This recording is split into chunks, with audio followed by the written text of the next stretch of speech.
Type of check, इसके बारे में हम थोड़ा सा डिटेल में पढ़ेंगे। मैंने वैसे चेक को नॉर्मली बता दिया था, चेक के बारे में कहा था कि एक पीस ऑफ पेपर होता है जिसमें ड्रॉअर क्या करता है, साइन करके उसमें अमाउंट लिख के जिसको पेमेंट करना होता है उसको दे देता है, उसके नाम से चेक दे देता है। तो बैंक में जाएगा पेयर, जिसको हम पैसे देंगे, जिसको हम चेक देंगे, वो पे बैंक में जाएगा, बैंक में जाके उसको विड्रॉ करवा सकता है। दैट इज चेक का मैंने सिंपल बताया था, एक एग्जाम्पल बताया था कि ये है अपना है दैट इज देवीलाल।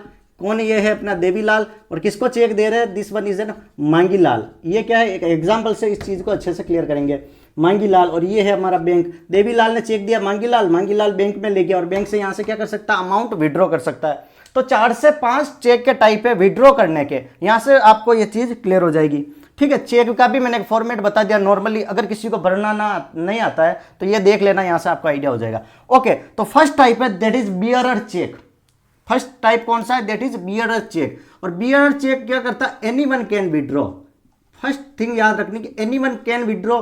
सेकंड कह रहा है कि अपन कैश में भी ले सकते हैं और अकाउंट में भी ले सकते हैं, that is in case of bearer के चेक। बियरर चेक में हम कोई भी निकलवा सकता है। अगर मैंने बियरर चेक नॉर्मली साइन करके मांगीलाल के नाम से देवीलाल ने चेक दे दिया, अब मांगीलाल चाहता है कि यार ये चेक है ना अपने बेटे को भेज देता हूं, रामलाल को चेक देके कहा कि जा बैंक में जाके पैसे निकलवा ला, तो इस चेक पे क्या करेगा, बैंक आपको पैसे मनी दे देगा, चाहे आप कैश में चाहिए तो कैश में दे देगा, और बोलोगे मांगीलाल मेरे पिताजी के अकाउंट में डालिए तो वहां डाल देगा।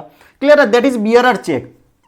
ओके, अब ऑर्डर्ड चेक क्या होता है, ऑर्डर्ड चेक। ऑर्डर चेक में क्या होता है कि अगर ऑर्डर चेक हम भर देते हैं तो इसमें है ना, मांगीलाल का बेटा अगर रामलाल जाएगा तो उसको चेक नहीं मिलेगा, ओनली मांगीलाल को ही मिलेगा ऑर्डर चेक में। ठीक है, ओनली जिसका नाम होगा, जिसका नेम मेंशन होगा चेक पर, उसी को अमाउंट मिलेगा, that is order cheque, that is order cheque. Clear है। अब ऑर्डर चेक में क्या होगा कि ये मांगीलाल नाम लिख लिया, अब यहां पर एक लाइन लिखी होगी दैट इज और बियरर। कौन सी लाइन लिखी होगी, और बियरर। अगर और बियरर पर मैं इसे लाइन कर देता हूं, इसको क्रॉस मार्क कर देता हूं, इस पर और बियरर को काट देता हूं ऐसे लाइन खींच के, तो वो एक ऑर्डर चेक बन जाएगा। क्या बन जाएगा, ऑर्डर चेक। तो फिर मांगीलाल का बेटा वो पैसे नहीं निकलवा पाएगा। क्लियर है, ऑर्डर चेक समझ में आ गया। बियरर में तो कोई भी जाके पैसे निकलवा सकता था, ठीक है, केस में चाहिए कैसे भी निकलवा लो, लेकिन ऑर्डर चेक में सिर्फ मांगीलाल को ही मिलेंगे, मांगीलाल के अकाउंट में आएंगे। ओके, थर्ड हम बात करते हैं that is cross cheque. Mostly ये चीज सारे यूज करते हैं, क्रॉस चेक। क्रॉस चेक में क्या होता है कि जब हम क्रॉस कर देंगे तो ये चेक में जो अमाउंट होगा ना, पर्टिकुलर जो बंदा है उसके अकाउंट में ही आएगा। ठीक है, पर्टिकुलर बंदे के अकाउंट में ही आएगा। मांगीलाल है तो इनका नाम वेरीफाई करेंगे, बैंक में जाएगा चेक तो मांगीलाल जी, अच्छा आप ही हो, तो मांगीलाल जी के सिर्फ अकाउंट में ही पैसा आएगा, दैट इज क्रॉस चेक।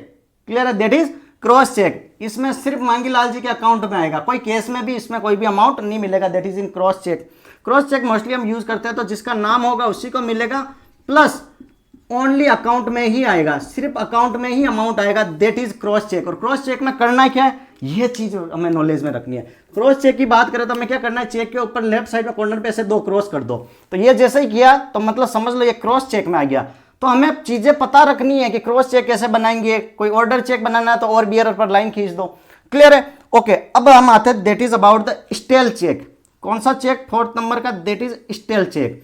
1 जनवरी 2024 को मैंने चेक दिया, ठीक है, तो 1 जनवरी से लेकर जनवरी, फरवरी, मार्च तक ही ये चेक वैलिड होगा। अगर ये 1 अप्रैल को जाके निकलवाता है तो इसका अमाउंट विड्रॉ नहीं होगा। मतलब स्टेल चेक होता है कि 3 महीने की वैलिडिटी होगी उस चेक की। उस चेक की वैलिडिटी कितनी होगी, 3 महीने। 3 महीने बाद वो चेक एक्सपायर हो जाता है, दैट इज स्टेल चेक। ठीक है, 1 जनवरी को चेक मैंने काट दिया, जनवरी 1 महीना, फरवरी 2 महीना, मार्च 3 महीना, फिर 10 अप्रैल को जाके जा रहा है मांगीलाल जी साहब पैसे निकाल दो, कोई पैसा नहीं मिलेगा। क्या बोलेगा, वो चेक स्टेल हो गया, स्टेल चेक बन गया। क्लियर है। अब आता है that is self cheque. Bank में कई बार होता है, मैं गया था 1 लाख रुपया निकलवाने, तो बैंक ने कहा कि हम ऐसे तो अकाउंट से देंगे नहीं, अपनी चेक बुक ले आओ, सेल्फ चेक काट के ले लो। तो ये जो मांगीलाल है, फॉर एग्जाम्पल देवीलाल को खुद को 1 लाख रुपया निकलवाना है, बैंक से 1 लाख रुपया देवीलाल को खुद को निकलवाना है, तो ये मांगीलाल जो यहाँ पर नाम का आता ना ऑप्शन, यहाँ पर सेल्फ लिख देगा।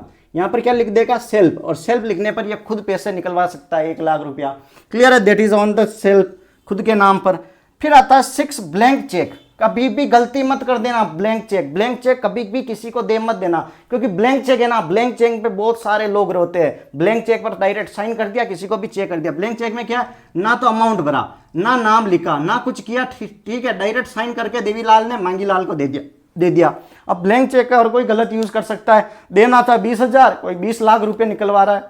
अरे भाई अपने अकाउंट में तो पैसा ही नहीं है, क्या निकलवाएगा। लेकिन जिसके अकाउंट में लाखों करोड़ों रुपए है उसके तो चेक ब्लैंक जाने पर कितना घाटा हो सकता है। कोई भी लोग चीट कर सकते हैं, इसलिए कभी भी किसी को ब्लैंक चेक नहीं देना। Thank you so much. Channel पर नए हो तो लाइक से सब्सक्राइब जरूर करें।